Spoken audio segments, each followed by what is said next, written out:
Bonjour Sarah, alors dites-nous, Bonjour. laquelle est la meilleure?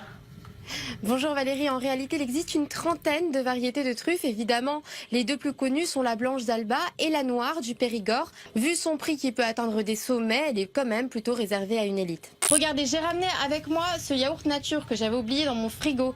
Eh bien, la date indique qu'il est périmé depuis hier. Eh bien, en réalité, Valérie, je vais pouvoir consommer mon yaourt encore pendant 10 jours. Ce qui se passe, c'est qu'en fait, beaucoup d'industriels sont ravis de produire en masse et n'ont pas grand intérêt à rallonger leur date limite de consommation. Bien, vous savez Valérie, Will Eisner fait partie un petit peu de ces artistes que seuls ceux qui s'y connaissent vraiment savent apprécier, aduler des professionnels, des passionnés, des critiques, mais très vaguement connus, voire pas du tout connus du grand public. Bonjour Sarah Jamy, alors Bonjour. par qui on commence?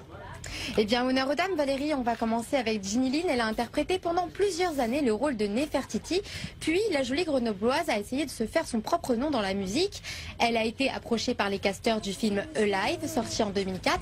Un film musical dans lequel elle a joué et chanté aux côtés de Maxime Nucci. Bonjour, vous avez quelques petites astuces à nous donner pour nous permettre et pour permettre à nos téléspectateurs de jeter moins.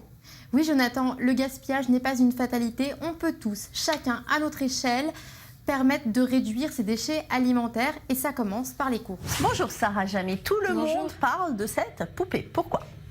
Et oui Valérie, tout le monde parle de cette poupée et pour cause, elle ne ressemble vraiment pas à la poupée Barbie que l'on connaît tous. Exit les cheveux blonds, le teint clair et les tenues rose bonbon.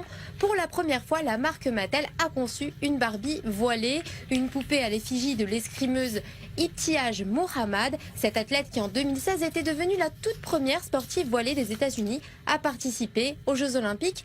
Un inédit pour la marque et une expérience unique pour la jeune femme qui n'a pas caché son enthousiasme. On l'écoute.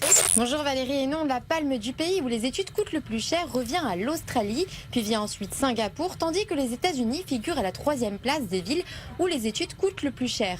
C'est ce que révèle en tout cas une récente étude réalisée par la banque HSBC qui porte justement sur le coût des études à l'étranger.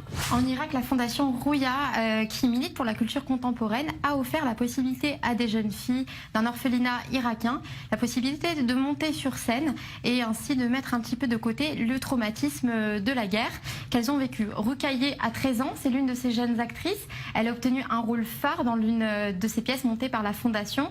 Elle nous raconte les yeux remplis d'émotions ce que le théâtre lui a apporté.